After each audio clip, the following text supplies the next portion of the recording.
राधे राधे दोस्तों, कैसे हो आप सब। आशा करती हूँ ठीक होंगे। मैं सोनम स्वागत करती हूँ फिर से मेरे न्यू ब्लॉग में। और आज मुझे जाना पड़ा समायरा को लेने, तो उसकी छुट्टी हो गई थी। तो उसके पापा जी का कॉल आया कि मैं नहीं जा पाऊँगा, तुम ले आना। तो मैं इतनी स्पीड में गई कि पता मेरी सांस ही फूल गई थी, और उसके बैग में इतना वजन लाते समय कि मैं बता नहीं सकती। और मैं पहुँची तो देखा कि उसकी छुट्टी हो गई, सारे दोस्त चले गए। तो मुझसे इतना लड़ी कि क्या आप इतने लेट क्यों हो गए। मैंने कहा बेटा पापा ने एंड टाइम पे फ़ोन करा था, मैं क्या कर सकती हूँ। जैसी थी मैं वैसे ही चली गई। वैसे ज़्यादा दूर नहीं है, जे मेन रोड है, मेन रोड के उस साइड समायरा का मतलब थोड़ा अंदर जाके कॉलोनी में स्कूल है, इस साइड हमारा घर है। और ये देखो मेरे भोले बाबा मुझे रास्ते में ज़रूर मिलते हैं, क्योंकि 2-3 जगह मंदिर पड़ते हैं। और फिर समायरा देखने लगी फिश, और इसमें देखो इतनी सारी मछलियाँ थी रंग बिरंगी कि सारे बच्चे यहाँ से देख के ही जाते। बावली है इसे, मतलब बावली बोलते हैं, बावली लाइन। और इसमें बहुत सारी मछलियाँ हैं और रंग बिरंगी बहुत बड़ी बड़ी, और कछुआ सब। पर समायरा का मन ही नहीं मान रहा था, तो मैंने कहा मैं जा रही, तू चलना है तो चल, नहीं तो रह जा। तो वो भी मेरे पीछे पीछे भगती आ गई, क्योंकि आज तो टेंशन नहीं थी। डुग्गू उसकी बुआ के साथ था, क्योंकि बुआ वो घर पे थी। और नहीं तो वो ना पीछे लगता है और रोता। और फिर हो गई थी शाम, तो मैं शाम को गई सब्जी मतलब सामान खरीदने। सब्जी इतना पहले ले आई थी, फिर दुकान गई सामान लेके आई। तो मैंने लाई दाल चावल पुंगे, क्योंकि ना बहुत दिन से नहीं खाए थे। तो मैंने कहा चलो अब कंपनी देने वाली, मैंने कहा अब कंपनी देने के लिए जीजी आ गई है, तो साथ में दाल चावल और पुंगे खाएंगे, क्योंकि मैं अकेली तो मन नहीं होता बनाने का। और फिर बिल देख के तो मेरे हौसले ही उड़ गए, इतना महंगा सामान। फिर मैंने सारे सामान को डब्बे में भरा, और मैंने कहा जल्दी से सब जमा देती हूँ, क्योंकि आज तो मैंने बिल्कुल सिलाई भी नहीं करी, कोई भी काम नहीं करा। आज का पूरा दिन हमारा ऐसे ही चला गया, इधर उधर करने में। सिलाई की तो बात दूसरी, हमने ना मतलब इतना लेट खाना बनाया। दोपहर का खाना 2 बजे खाया, बनाने में इतनी लेट हो गई थी, और बहुत लेट खाना खाया। और अभी शाम को देखो 8 बज गए हैं हमको।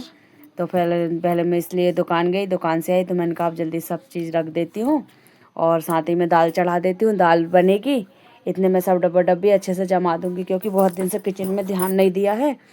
दिवाली से पहले ही सब साफ़ सफाई करी थी, और मेरी किचन देखो पुताई करने से रह गई। अब सोच रही हूँ कि थोड़ा और एकादशी हो जाए फिर इसको पोतना है।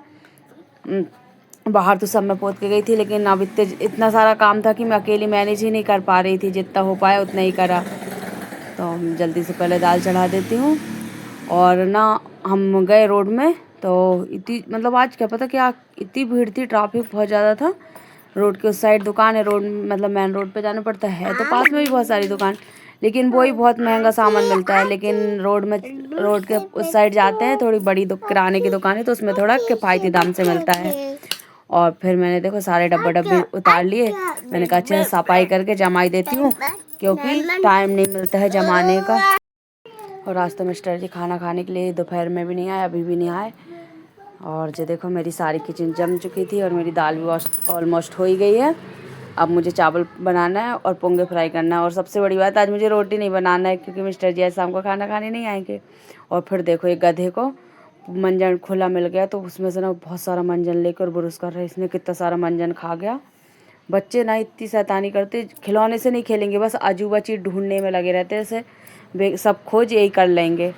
और मेरी दाल हो गई थी, अब इसको फ्राई कर देती हूँ। पहले मैंने सोचा उसी तेल में पोंगे फ्राई कर लेती हूँ।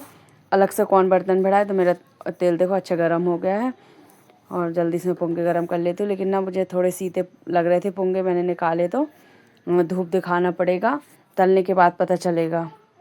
तो हाँ, तलने में भी ऐसे ही लग रहा है कि छोटे छोटे तल आ रहे हैं, मतलब इनको धूप दिखाना ही पड़ेगा। सीध गया अभी पानी गिरा ना, मतलब तो दुकान पे भी सीध जाते हैं, ऐसे ही खुले रखे रहते हैं। बड़ी बाज़ार में तो सस्ते मिलते हैं, यहाँ तो बहुत महंगे मिले। बड़ी बाज़ार में तो 50 रुपये किलो मिलते हैं, यहाँ 80 रुपये किलो। तो सोचो इतना अंतर हो जाता है। फिर मैंने सबकी थाली लगाई चारों की, और ये तो दोनों पोंगे पे टूट पड़े। और जब सिर्फ पोंगे खाएंगे दाल चावल लगता नहीं है कि खा पाएंगे। और मेरा डुग्गू तो और मुझे तो इतनी जोर की भूख लगी थी, और मेरा फेवरेट खाना बना था, तो मैं फटाफट से चालू हो गई। दीदी फ़ोन पे बात कर रही थी, तो मैंने उनकी थाली उठा के साइड में रख दी। फिर मैंने समायरा से बोला कि तू इस साइड आ जा, तो दीदी उस साइड बैठ जाएंगी, हम सब एडजस्ट हो जाएंगे। और जो डुग्गू ना सबके पुंगे उठा उठा के खा रहा था, खुद के पहले खा लिए, फिर सबके चोर रहा था। तो समायरा बहुत खिंच रही थी, रो रही थी, बोले मेरे भी सारे पुंगे खा गया। और फिर देखो कैसा मुँह बना रहा था, पुंगे खा खा के इतनी नौटंकी करता है कि मैं बता नहीं सकती। और मैं तो फटाफट खाने शुरू हो गई, और डुग्गू उसकी बुआ के आगे से हल ही नहीं रहा था कि फिर मैंने खाना ना खाया और सफाई करी और जल्दी से दूध गर्म होने के लिए रख दिया। और देखो मेरा दूध गर्म हो ही चुका है।